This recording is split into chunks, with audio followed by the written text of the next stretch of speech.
బల్కంపేట ఎల్లమ్మ ఆలయం వెనుక ఎన్నో ఏళ్ల చరిత్ర ఉంది. సుమారు 700 ఏళ్ల క్రితం హైదరాబాద్ ఏర్పడక ముందే అమ్మవారు ఇక్కడ కొలువై ఉన్నట్లు చారిత్రక ఆధారాలు వెల్లడిస్తున్నాయి.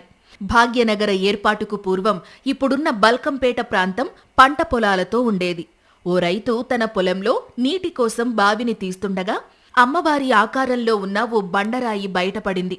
దానిని తొలగించేందుకు ఆయన ప్రయత్నం చేశాడు. అయినా సాధ్యం కాలేదు. ఊళ్ళోకి వెళ్లి జనాలను తీసుకొచ్చి ఆ బండరాయిని బయటకు తీసేందుకు ప్రయత్నించినా సఫలం కాలేదు. కనీసం విగ్రహాన్ని పక్కకు కూడా జరపలేకపోయారు. అప్పుడే గ్రామస్తులు అది బండరాయి కాదని దేవతా స్వరూపమని భావించారు. రేణుకా ఎల్లమ్మ తల్లిగా భావించి ఆ విగ్రహాన్ని బావిలోనే ఉంచి ఒడ్డున నిలబడి పూజలు చేశారు. అమ్మవారు బావిలో వెలిశారని తెలుసుకుని చుట్టుపక్కల గ్రామాల ప్రజలు అక్కడికి తరలివచ్చారు. గ్రామస్తులంతా కలిసి అక్కడ ఓ చిన్న ఆలయాన్ని నిర్మించారు.